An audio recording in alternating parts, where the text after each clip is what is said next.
And so once again, we can see how we are caught in the web of this up and down existence.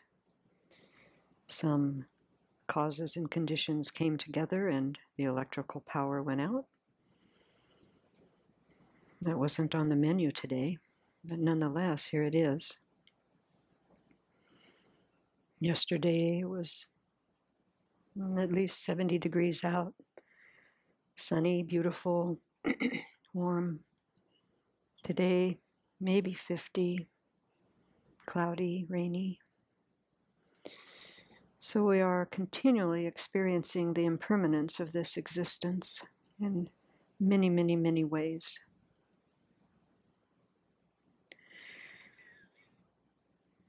And if we hold on to our plans and ideas and ways that we think things are going to unfold, that brings a lot of misery.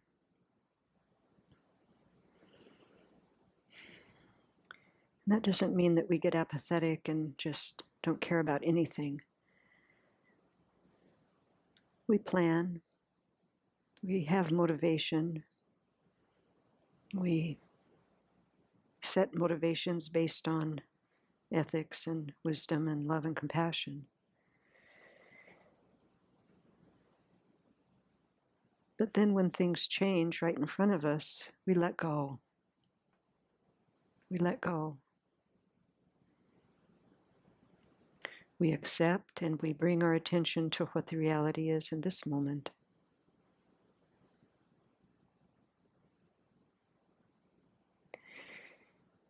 And by practicing this way, we avoid a lot of suffering for ourselves and also for others.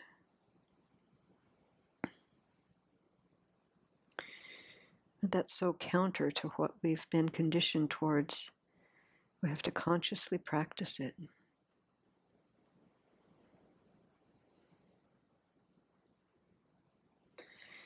But just like anything in this existence, if we familiarize and practice, we become really well-versed in it and can do it really well. It's something to rejoice in.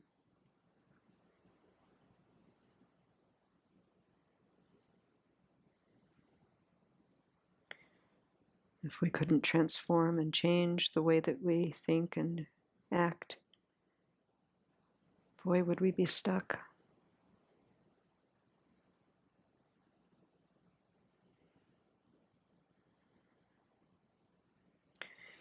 And so we can really rejoice in the Buddha's wisdom that he figured out how to make this great transformation and then had the compassion and kindness to share it.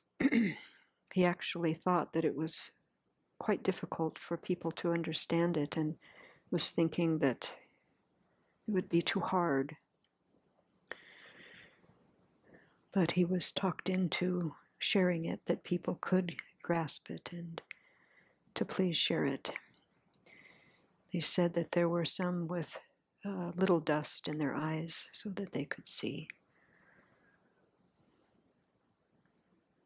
And so all of us in this room have little dust in our eyes because we are here instead of out on the golf course or at the movie or at the mall or taking a nap or doing the dishes or whatever. So there's something about this path that resonates, that feeds a deep longing. And so we've found this path together. And so let's open our hearts to it. Rejoice that it's here. Have some conviction that we can transform our minds. We already know that we can do that. When you were 3, it was really hard to think about dressing yourself. Now, maybe it's been many years that you actually were even aware of your process of dressing yourself. You just do it. That's a great transformation.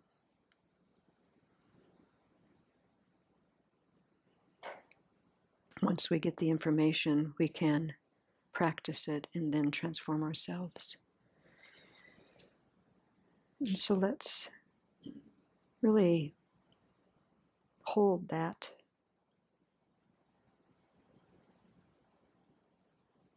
truth, really, it's a truth in our minds.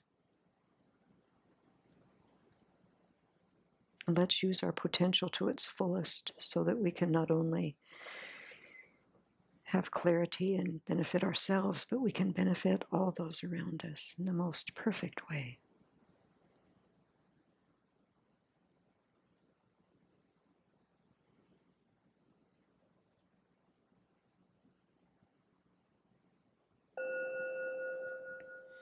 So it's interesting to think about how we explore kindness, compassion, love, altruism. It's helpful to see how we relate to these states of minds.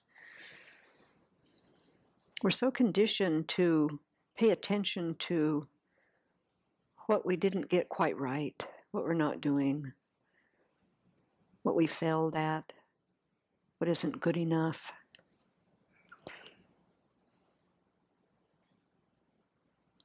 And you know, that really isn't helpful, but boy, are we conditioned to do that. So when we begin a meditation practice, and daily, twice daily is the best, like we're doing here, but as much as you can, then the mind starts calming down, and then you can start catching when you're trying to beat yourself into doing something. Because in my experience, that doesn't work. It just reinforces that habit of mind. And there's not much joy in that place, is there? It doesn't feel so wonderful,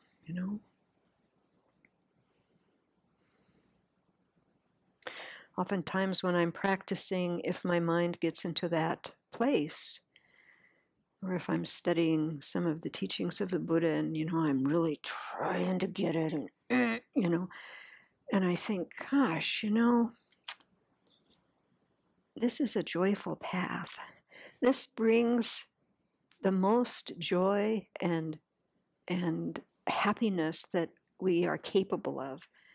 And here I am, at the grindstone. So it's helpful to recognize when we're doing that. Because who else is going to recognize that if we don't? No one. We're the only ones that can recognize that and then turn that a bit. And two, when you think about the way that we learn is very incremental. Like, I know what I'm doing that doesn't work, that brings misery or harm to myself or others. And I know what the ideal is. There is no way I can jump from here to there. I have to go from here to try and, it's messy. I'm confused. I don't know. Tried. Didn't really work so well. Okay, try again. Oh, try again. Nothing. Try again. Try. Oh, there's a little something now. Oh, that's interesting.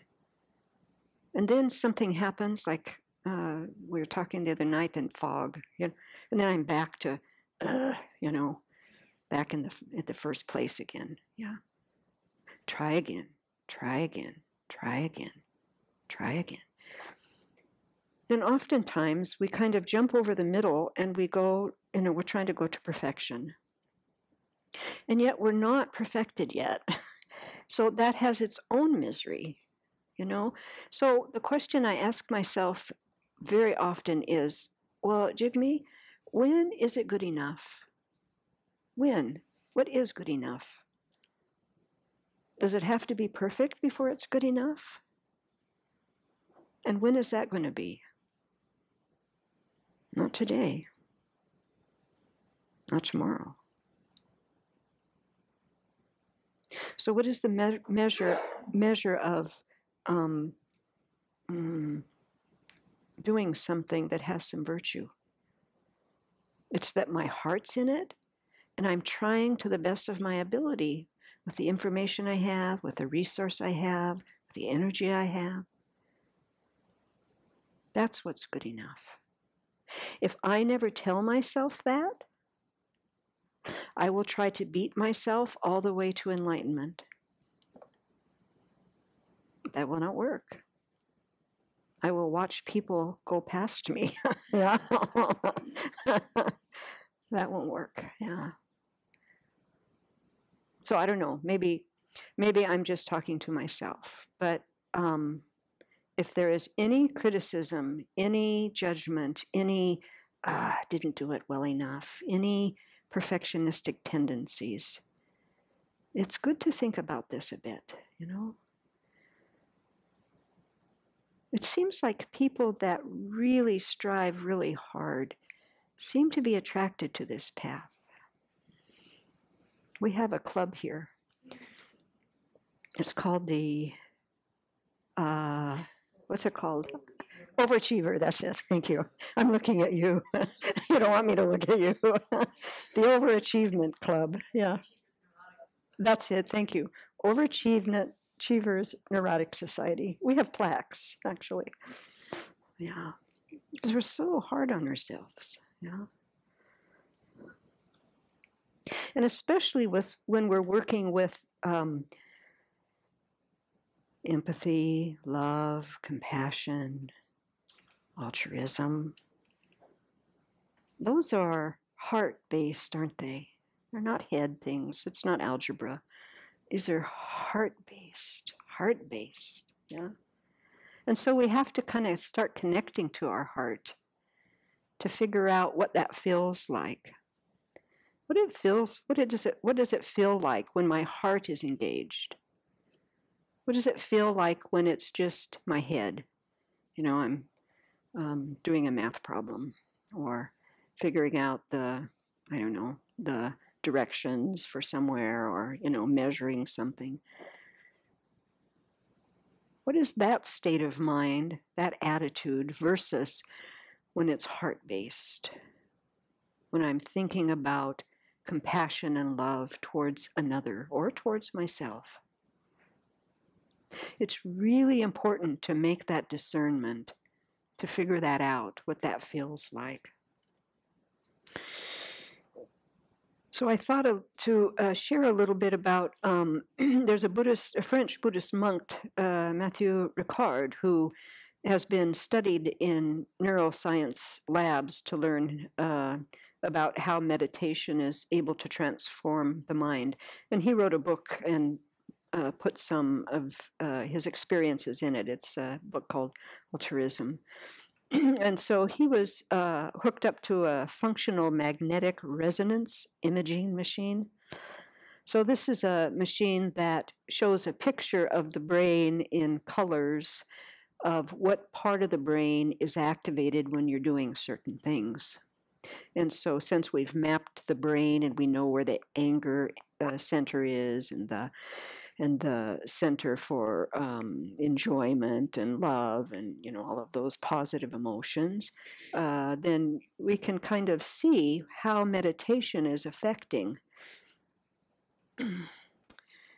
And so he would alternate particular mental states, and he started with empathy, and then he would relax the mind to a neutral state and then apply some meditation and, you know, continue to do that for some time.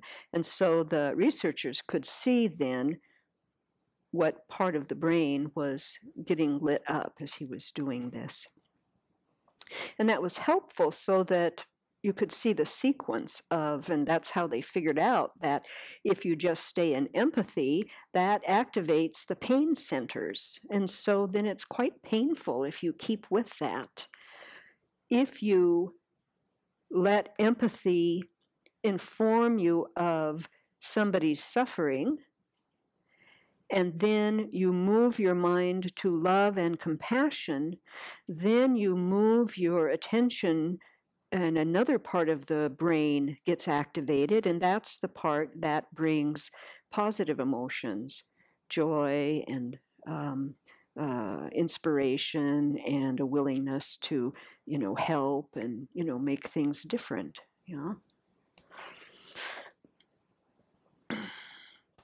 So here's how this is his quote of how he experienced this research.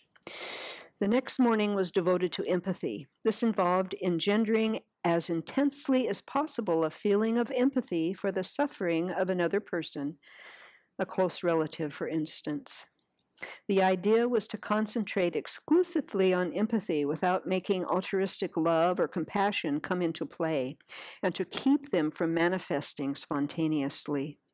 By isolating empathy in this way, we hoped to distinguish it more clearly from compassion and identify more precisely the specific areas of brain it activates. During the meditation, I concentrated the best I could in order to engender the chosen mental state, empathy, to make it as clear, stable, and intense as possible. I would revive it if it weakened and give rise to it again if a distraction had temporarily dissipated it. During the session, which lasted about an hour and a half, the periods of meditation, which lasted around a minute, alternated with 30-second periods of rest. On that day, the subject of meditation on empathy had been provided for me by a disturbing BBC documentary I had seen the night before. It was about the living conditions of physically and mentally handicapped children in a Romanian hospital. Although the children were fed and washed daily, they were practically abandoned to their fate. Most of them were horribly thin. When the children were washed, most of them groaned in pain. One of the children was sitting on the ground in the corner of a bare room, vaguely nodding his head, his eyes empty. They all seemed so lost in their powerless resignation that they didn't even raise their eyes to the aides when they came toward them. Every month, several children died. I also imagined a person close to me who had been terribly injured in a car accident, lying in his blood by the side of a road at night, far from help. Sometimes disgust at his bloody spectacle became mingled with my distress. So for almost an hour, alternating with brief, neutral periods, I pictured as intensely as possible these nameless sufferings. Entering into resonance with this pain soon became intolerable. In my mind, I did not know how to engage with these children and felt rather powerless. Merely an hour of intense feeling of empathy, dissociated from love and compassion, had led me to burnout. I then heard Dr. Singer say to me in the earphones that if I was ready to do one more session in the scanner, we could move right away onto meditation on compassion, which had been scheduled for the afternoon. I agreed enthusiastically. So intensely did I feel how much love and compassion were lacking from empathy experienced on its own. Scarcely had I shifted the orientation of my meditation to love and compassion before my mental landscape transformed completely. The images of the children's suffering were still just as present and strong. But instead of creating in me a feeling of distress and powerlessness that was hard to bear, I now felt a profound, heartwarming courage linked to limitless love for these children. Meditating now on compassion, I felt like I had opened a gate, releasing floods of love that permeated the suffering of these children. Each atom of suffering was replaced by an atom of love. The distance that separated me from them was erased. Instead of not knowing how to approach the fragile child groaning at the slightest contact, or the blood-soaked person, I now mentally took them in my arms, bathing them with tenderness and affection. And I was convinced that in a real-life situation, I could have surrounded these children with a tenderness that couldn't fail to bring them comfort. While I observed that meditation on empathy came up against a limit, that of burnout, on the contrary, it seemed to me that one could not tire of love or compassion. In fact, these states of mind both fed my courage instead of undermining it, and reinforced my determination to help others without increasing my distress. I continued to be confronted with suffering, but love and compassion conferred a constructive quality to my way of approaching others' sufferings and amplified my inclination and determination to come to their aid. So that's a pretty powerful description of what he experienced, isn't it? Yeah. And so, we have a lot of meditations in the Lam Rim to further develop our equanimity, our love, our compassion, our altruism. But I think with our imagination, because every one of us have felt love for another and have felt compassion for another, we can use our imagination and tap into this and strengthen it and start pairing. When empathy comes up, the next thing is love and compassion, so that we don't get stuck just in empathy, because that's easy to do. So I thought maybe we could play around with this a little bit.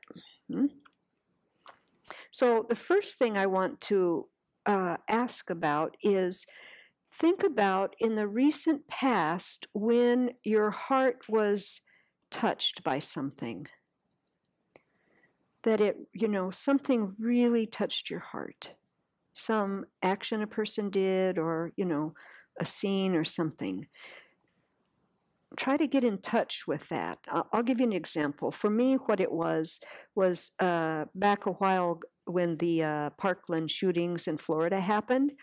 And there was a video of one of the kids that was talking to the president in the White House about what that experience was like and how he was not going to settle for the way things are in this country with the way the gun laws are, that he was not going to allow that.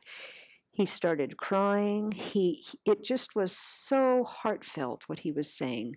It just touched me. It activated my heart. I felt a resonance, so I had empathy at first about what he went through. But then, as he continued to talk, I felt his courage. I felt kind of relief, and such a positive idea popped into mind that, oh, good. Now these young ones are going to continue on, and they're going to move this country in a different way now. So very hopeful, So that's an example of how it really touched me, So think now, do you have something recently? And it doesn't have to be that complicated. It could be you're in the store and a mom comes in with her little toddler, and it's the cutest little thing you ever saw. It's a happy little child, and, you smile, it touches your heart. So is this, you know what I'm talking about? Can you think about some things in your life where you feel that? Can you grab hold of that? Hello? Yes? Yes? Yeah? You want to share a few just so we can get a smattering of, what it would be? Yeah. Uh-huh. I got a WhatsApp message. I don't know who sent that.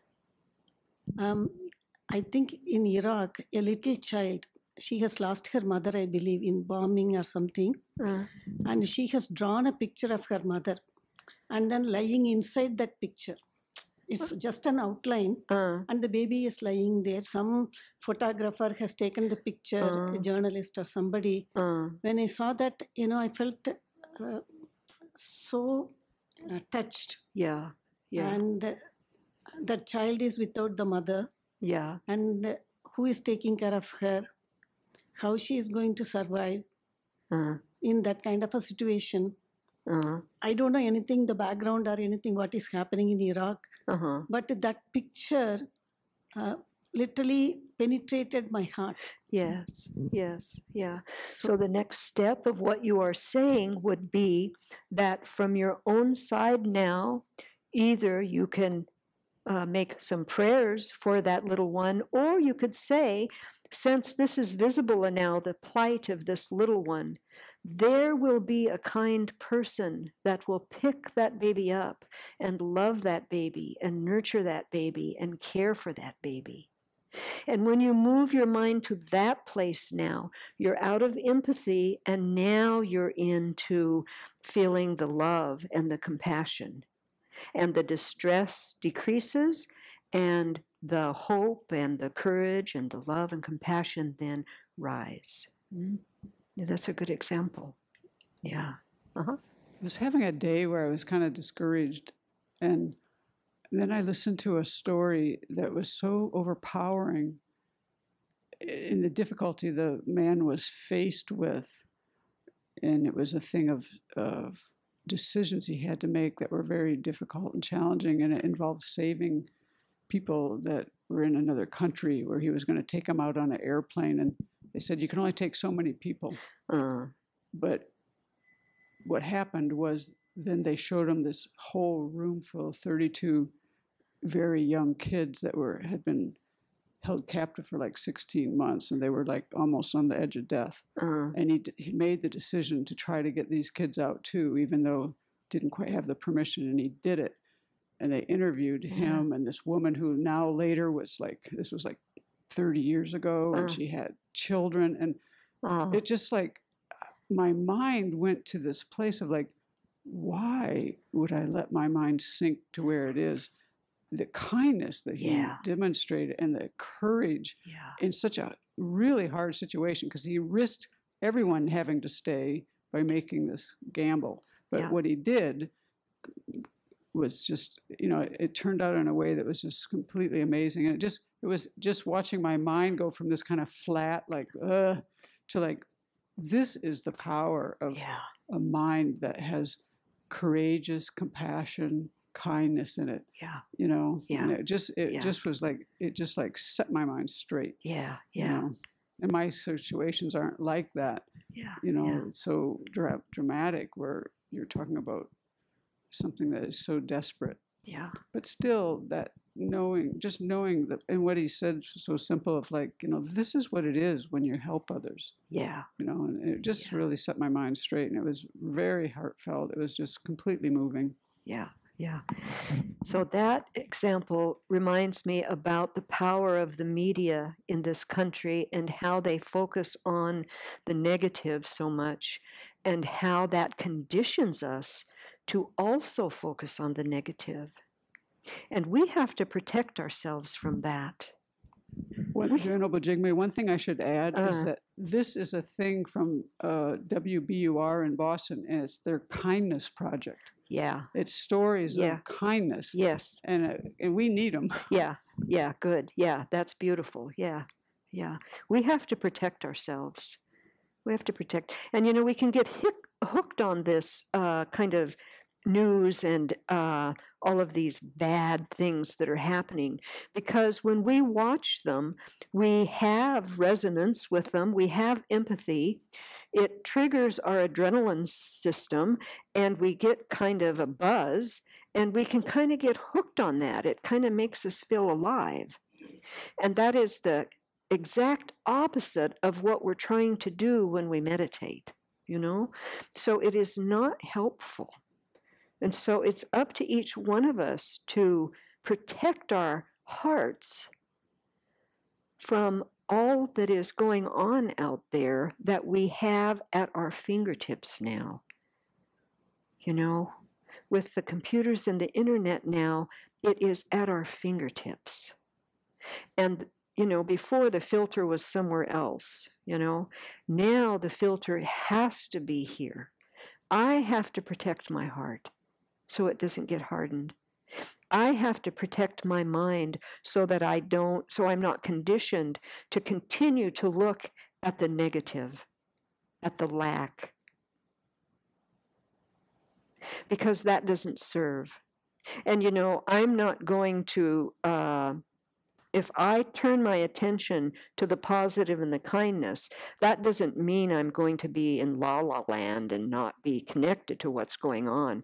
I have had enough information about the pain in this samsaric existence that I will never forget it if I never see any ever again. And that's true for all of us. Yeah. So we're the ones that have to protect our hearts. That's why it's so hard for us to engage our hearts, because we're so conditioned to look at things and it's so painful, we kind of dissociate from it. We check out, you know, we get hardened as a way to cope with it. Pardon? Or numbed, yes, yeah, that's, yeah, all of those things, yeah, all of those things, yeah. And that doesn't serve us. That doesn't serve us. So we want to develop our love and compassion, but we have to treat it as something really kind of sacred, actually, you know, because it is. And when we think of it that way, then, you know, it's like, what's the thing that Venerable Children says? A pickpocket always sees pockets. So if we imbue our mind and our hearts with kindness and love and compassion, that's what we're going to start seeing. That's what we're going to start experiencing. But if we invade our mind with images of pain and anger and hurt and harm and destruction, then that's what the mind is going to be looking at and focusing on. Because both are in our world all the time. And like I think His Holiness has said many times, there is much more kindness in this world than this harmful stuff that's going on. But we don't feel it that way, do we? So we're turned around because of what we're feeding ourselves. So let me just do a little meditation here to see if we can activate our heart and feel what that feels like. So now this is based on if you have some affinity, have some connection to a baby puppy or a baby kitty, or another animal that you like. Is there anybody in the room that hates cats and dogs? Yeah. So think in your mind that you're going to imagine either a baby kitty or a puppy. And close your eyes now.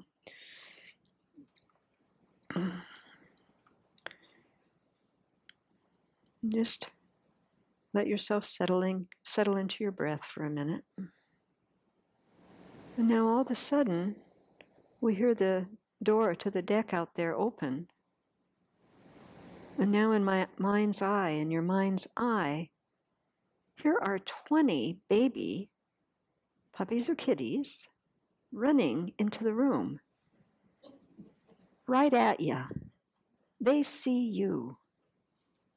They are coming to you. They are full of love and joy. The little puppies are wagging their tails. They're trying to jump up on you. They're licking you. Their fur is so soft. Same with the kitties. Now pay attention to what your heart's doing.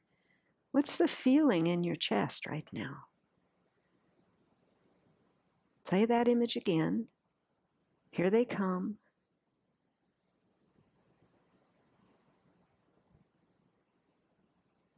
So precious.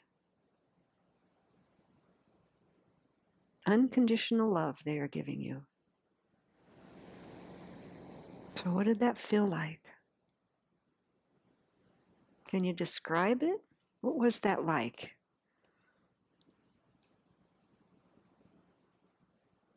Did you have a sensation in your body anywhere? Did you smile, perhaps? Pardon? Aliveness. Yeah. Yeah. Mm-hmm. What else? Pardon? Yeah. Internal smile. Yeah. Yeah. Yes. It expands, doesn't it? It opens. Yeah. Yeah. Uh-huh. Warm. Warm. Yeah. Yeah. Softening. Yeah. Playfulness. Yeah. Happiness. Yeah. Yeah. Yeah. So we can call upon that and develop it and strengthen it and then evoke it whenever we wish. Whenever we wish.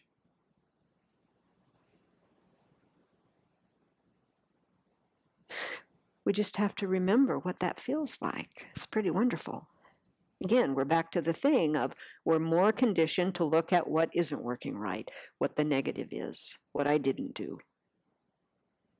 If I put that aside and make a motivation in the morning that I am going to activate my heart, that I'm going to open to what's in front of me, whatever you have on your list that you're going to do, I'm going to open my heart to what is in front of me.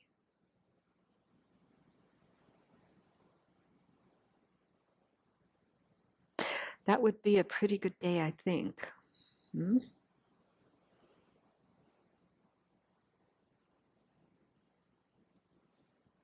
What are the doubts about doing this? What comes into your mind? What are you saying? Oh, yeah, sure, but.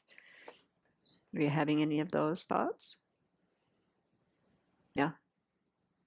One of the other things that I think neuroscience is teaching us is that we have really great filters about what we let in and what we don't let in. And a lot of that is actually evolutionary. And so for survival, we're actually much more attuned to things that are harmful or that are a threat to us. And so I think we have to overcome some of that in addition to our own stuff in terms of being willing to see things that we don't typically see and letting that in. So I think that's another challenge to doing this is overcoming that filter that we all have. Yeah, thank you. Yeah. So part of the ways that we overcome those filters are meditating on love and compassion and equanimity. Yeah. Setting motivations, using our wisdom to discern. Can I open my heart in this room? Yes. Can I open my heart when I'm traveling somewhere and there's a fight of two people close by me? That would be more challenging. Can I do it? Yes. I have a wonderful example of that. I've told this many times. I apologize for the people that have heard this before, but I visit inmates in prisons, and an inmate told me this story once. We were talking about compassion, and he said that he had been working on trying to increase his compassion, and the way that he did that was by opening his heart and letting all of this light come from his heart and just go out all day to all those around him. That was his practice. And so a new inmate came into the prison who was had a reputation for being really hard guy. Had hurt a lot of people. He had a lot of anger, and he was controlling, and he was someone you wanted to, stay away from. But this guy and him started talking, and this fellow that was talking to me, his name was Bill, he was, trying to practice. So he made a connection with this guy, and this guy and him, they started talking, and he felt like that they were, developing some kind of friendship. After maybe a month or so, this guy was in the common area, Bill, and he saw this new friend come walking and looking right at him and walking with anger. And he saw, this guy was so mad. He was just, you could just see it, he could feel the anger from way across the room, and he was coming at him. And Bill just started running this energy toward him, just running this energy. The guy came, he came right up to him, like right in his face, and he just started cussing him out. Apparently the thing was that he heard from someone else that Bill was bad-mouthing him, he thought. And he was ready to get in a fight with him. He was going to hit him. And Bill said he just kept using this image of this light going out, and he knew in prison you have to stand your ground. You can't step back. So he stood his ground. He stood right where he was, and he just kept letting that energy, and he looked right at the sky. And the guy kept on, and, he's even spitting in his face. He was so close to him. He was so mad. But then Bill said he felt something kind of shift. He just felt something kind of shift. And the guy, his energy decreased a little bit, and he slowed down, and then he stopped. And he was looking at him, and Bill said, "If you think carefully, that isn't something I would say." Looked right at him and said that, with the energy still running. And this angry guy looked at him and he said, "Well, you better not ever." And he turned around and walked away. That's such a beautiful story. And so compassion is so much more powerful than anger, always, always. But that guy, he practiced very hard, didn't he? He had a good practice that he could hold that. Yeah. So if he can do that, we can do that. You just have to practice. Yeah. Yeah. So this question came up last night for me, and I've been thinking about it some more. And we have phrases that we assume that everyone understands. Uh-huh. And I guess if I was here for the first time, wondering how to cultivate kindness, and I heard the instruction that I just have to open my heart, Uh-huh. I would be then asking, well, how do you do that? Uh-huh. In a Buddhist monastery term thing, how do you actually do that? What are the steps? Uh-huh. Yeah, so again, I would say we bring an image into our mind that we have some affinity towards, like a baby puppy or a baby kitty. And then we use our imagination, so we imagine that baby kitty or puppy coming in and jumping all over us. We can have any of our senses working with this. I remember what that puppy looks like. I have an image in my mind of a puppy because I've had puppies and they've jumped up on me. I pick them up. I hold their soft fur. I know what that feels like. Puppies smell a certain way. You have a puppy smell. You know about a puppy smell. So I gather all of that information to inform the image that I'm creating in my mind, and all of that evokes a reaction of compassion or love or both. And so then I pay attention to what that feels like in my body. And like people said, different terms. Some said it was warmth. Some said it was open-heartedness. Some said it was internal smile.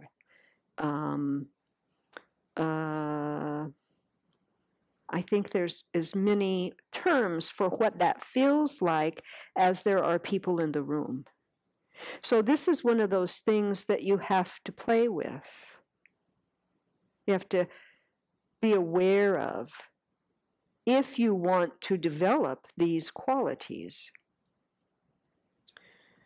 And so, of course, now we're back to meditation. If my life is filled with busy, doing, fall down, go to sleep, get up. Busy, doing, fall down, go to sleep, get up. If that's my existence, there's not a whole lot of space or time to even pay attention to what's going on in here. That's a full outward focused experience, life. So we have to slow down and we have to meditate a little bit so that we can start getting in touch with what these sensations feel like when we have that kind of heartwarming love. That's the common term, heartwarming love.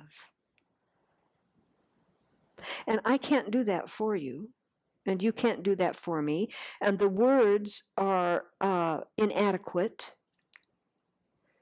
but you have felt this in your life. Every one of us has. And so we start remembering that. And we start paying attention to when that comes again. I mean, you could leave the retreat tomorrow and you could go to wherever you live, and you could go to the mall where they have the pet shop, and you could go and look at the puppy and say, I want to hold one of those puppies. And they would bring one out, or to the shelter, and they will bring one out, and then you could actually feel that again. Whatever it takes. I mean, you watch movies and this kind of thing happens all the time. But, you know, I mean, all kinds of things happen when you go see movies.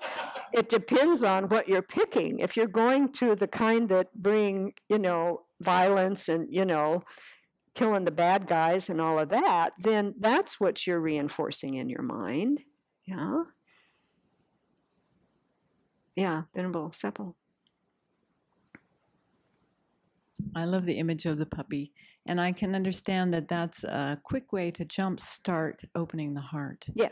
But I would feel a little uncomfortable if people left the Abbey saying, I learned how to meditate on compassion. You meditate on puppies. No, of course So not. Yeah, maybe no. you could say just a little more about. No. Okay.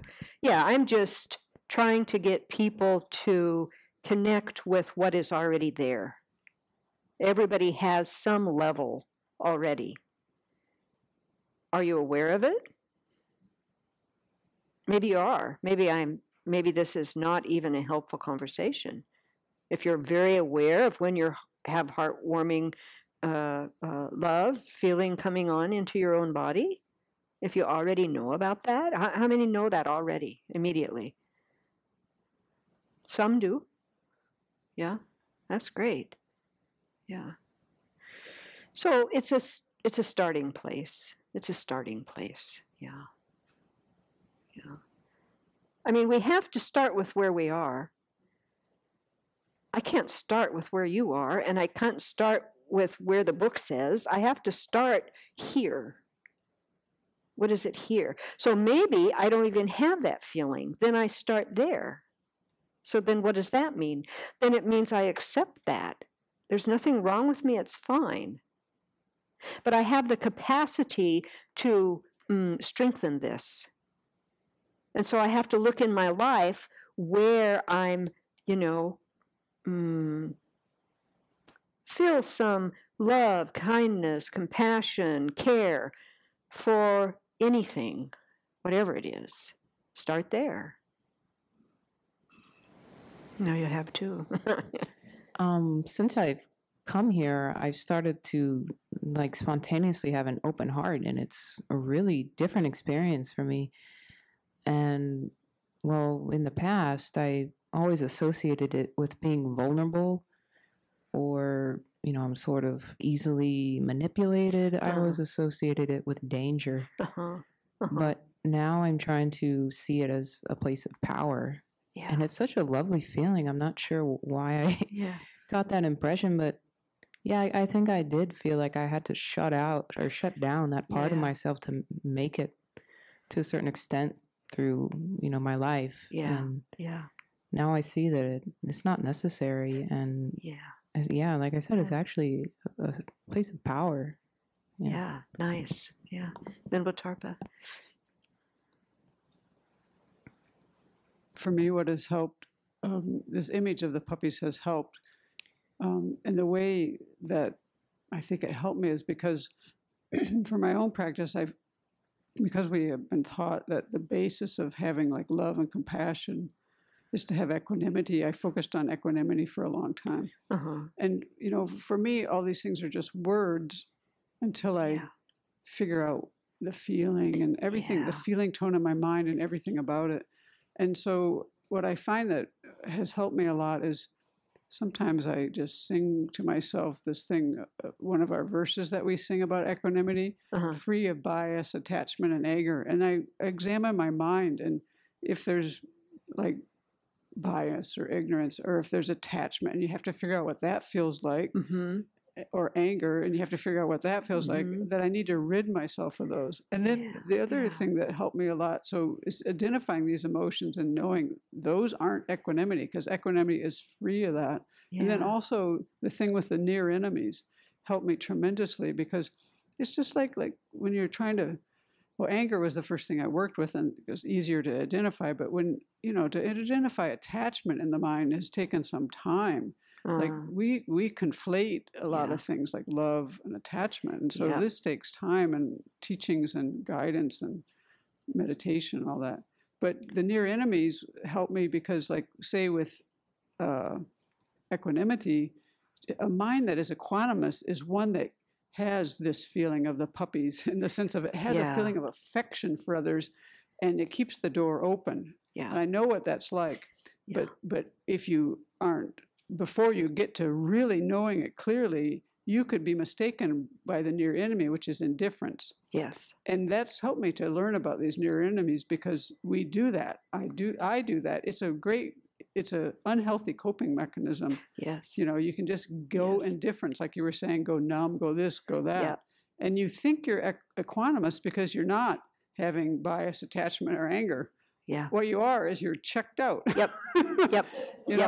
Yep. So for myself, because that is, the basis upon which you need to have these, to me, it's like the beginning and the end point, both. It's hard. They say you have to have that as a basis to develop love and compassion and all that. But to me, it also seems like it's the end point too, in some way. It's because, just how it comes across in my mind. So that's beautiful what you said, which is that all of the teachings that we get and all the methods, there are so many methods that we can use to transform. But if we don't embody them, if we don't bring it here, it just keeps floating up here, and we act how we usually act, which is not so wonderful often, And so to get some traction, we have to pair it with heart, with the feeling. And I think whatever we can use to jumpstart that, it's like a spark plug that hasn't, it's got all the crud on it and it won't fire very well. Whatever it takes to jumpstart that, do it, as long as it's, not harming anyone and virtuous, do it, please. So puppies are good, And then, that's kind of something that we keep with us. Now, how could I have that same open-hearted feeling with somebody close to me? I have it, but I don't recognize it often. I don't notice. So notice. And then, like you were saying, then it gets into, there's two things running often with people close to us. It is some love and some compassion and some attachment. So then we have to start pulling all that apart and discern what's the difference. Well, that's a feeling state in the body. When I am attached, I have a zingy, little bit of adrenaline-y zing going on. I don't have that with love or compassion, but I do with attachment. And again, that's not something that I can give you. You have to identify that from your own side. And it's subtle, and it takes time and effort to do that. So this is not a fast process, but it is so valuable, just like what Christina said, coming here, what she has experienced, with not really consciously trying from what I got from what you were saying. Yeah. That's the power of compassion.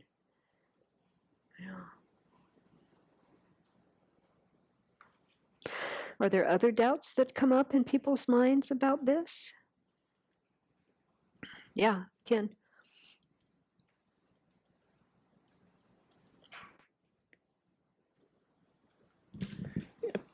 When I apply that to puppies, Uh-huh.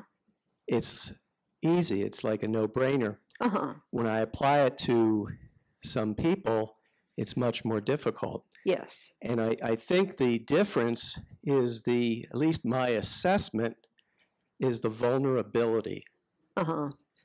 that, puppies and kitties, totally dependent Uh-huh. upon us for their, Uh-huh. being alive. Uh-huh.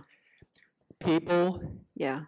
some people may be more vulnerable than others, but I don't get that same feeling, Uh-huh. that they're vulnerable. So therefore, my compassion often seems to be less than it is Yeah. towards a helpless animal. Yeah. Yeah. Yeah. Yeah. Point I'd well like to taken. extend it Yeah. to all people, but Yes. I haven't been able to so far. Yeah. I think if we start pulling that apart too, we can see that we're conditioned to think that if you show compassion, you're weak. That is a very common, especially for men. What's that film that we have here that talked about how the boys are socialized? The mask you live in. There's a film called The Mask You Live In, and it is a study about how boys are socialized to disconnect from their feelings, how that happens on the playground and, in their social groups, and how that serves to kind of deaden their heart, actually, and their ability to open their vulnerability and, all of the things we're talking about. That was so helpful to watch because it was so sad. It was so sad that's what we do to our little boys. So sad. So sad. It's not really my vulnerability, it's how I assess the vulnerability of the sentient being having compassion for or not having compassion. Uh-huh. Yeah. Seeing animals as being vulnerable, I don't see Yeah. people as being Vulnerable, yeah. So then, what brings to my mind then when you say that is the inmate that worked with his compassion practice, because the guy that was coming up to him that had a homemade knife that was ready to cut him, he was very vulnerable, not the guy coming at him at all. And yet he kept with his compassion. And so again, that shows, and I remind myself of that when I feel vulnerable or scared, I remind myself of the power of compassion through that story. That helps me to keep opening instead of, closing in on myself. And this is a practice over time. This isn't something quick, Yeah. Uh-huh.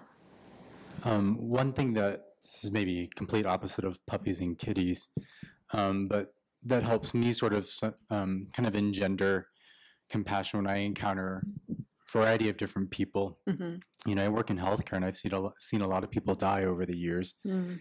And kind of death is like the big level setter for all of us. Yep.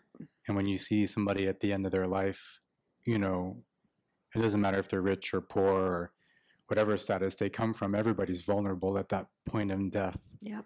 And sometimes I imagine, like, when I encounter people, like, I think about that, like, what are they like at the end of their life? They're struggling now with a bunch of stuff where they're living a really great life, at least what looks to be really great. Yeah. And that for me brings up a lot of kind of, especially compassion. Yeah. Love, it's hard to, when they're jetting off in jets and everything, it's hard to be like, I want you to be happy because you look pretty happy. But compassion for sure, because you realize that at the end of their days, none of that's going to help them out. Yeah. And in fact, they may be worse off than we are. Yeah. Yeah. So that has helped me Nice. in a weird way. Yeah. Yeah. Nice. Yeah. So it kind of levels the playing field. Yeah. Yeah. In kind of a quantumous way, actually. Yeah. Yeah. Yeah. And so again, too, this is a good point, too. You see how different each of our minds are. You know, this is what works for you. This is what worked for me. This did. Every one of us, we're going to have our own take and our own flavor on this if we care about ourselves enough to actually build that, to see what's going to work for me, for my mind. And of course, the beauty is the Buddha has so many teachings, we can find one that's going to resonate, that's going to work. In fact, after you practice for some time, you have a full medicine chest full of different ones that you pull out with this flavor of the mind versus that flavor. Yeah. Yeah, I think what I'm appreciating from your teaching is just pointing out the creative potential of the mind and how we have to find ways to make the practice our own. Yeah. Whether it's puppies or like Ajahn Brahm has a great meditation too on taking the feeling you generate towards a vulnerable cat and then putting that to yourself, to others. I didn't do it with him, but like for years I could not send loving kindness to myself. Because I push myself so hard. So that's all I do. I'm like, come on, I must be well and happy. Yeah. It is so sad. But that is my MO, right? As you know. Yeah. You know, until the teacher told me, you don't have to try so hard. Yeah. Just send it. That used to be your MO. Yeah. Not so much now. But you know, I struggled for a whole year. Yeah. But what really opened my heart was the Chenrezig practice. Yeah. And that's what got me into Tibetan Buddhism. Yeah. It's like, you can just the Buddha of compassion in my head. Yes. Like, really? Yes. I can be this being? Yes. Wow. Yes. Yeah. Then that was the door for me. So I mean, I think everyone will find their door, but don't stop trying to find it. That's it. Yeah, that's it. Yeah, there's always something that will resonate. So Chenrezig is the stained glass up here, 1,000 arms, an eye in each palm, looking out to see who needs some compassion. So that is a representation of what compassion would look like if it was embodied. 11 heads, so that it can look around to see who needs the compassion. Honestly, absolutely nothing against kitties and puppies, but it just doesn't work for me. Oh, goody. But what I think what does is His Holiness, his smile, his joyful presence. Even watching videos of him, his unshakable laughter that is so genuine and so heartfelt. Yeah. That really inspires me. Yeah. I was going to quickly share a story that touched me, but I don't think we have time for that. No, go ahead. Well, so some of you may already know that I'm an apartment manager. And so there's a Sudanese family. They're devout Muslims, and and there's a mother. She's probably in her 70s, and her daughter is probably in her 40s. And there's this kind of kindness to these people. Their faces, their eyes. They're very generous. And then their son lives across the street, and unfortunately, the mother and the grandma. Mother, their English is not very good, so I have to rely on the son to come over and interpret for me. But again, they're as kind as they are. They're not above human emotions, and so unfortunately, in my apartment building, there's 15 vehicles and 14 parking spaces. So for a while, I was letting them park there for a while, and then there was some discrepancy about parking. Now there was somebody else parking there. The Sudanese family, she didn't drive. In any case, long story short, I asked the son to come over and interpret for me, and he wasn't happy about the parking situation. So, and he's a very kind person too. But the argument started to get heated, and he stood up, and I stood up.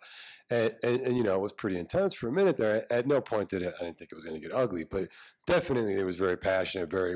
We rose our voices, and we just kind of stormed out. So the next time I saw him, I had to ask him to come over again. I said, when we left off there, I said, I'll talk to the owner. I'll see what I can do. But neither one of us were happy. So then, fast forward, I call him up again, and I said, can you come over and interpret it? And, as angry as I was in the moment with him, I just couldn't, I didn't hold on to it. I wasn't resentful towards him. And when I saw him again, you know, I explained the situation to him. I was calm. He was calm. We were both respectful towards one another. And we kind of left it at that. And then, like maybe a couple of days later, he was coming to his mom's, and he had a bag full of groceries, and he was just kind of smiling like he does, you know, just kind of a happy-go-lucky guy.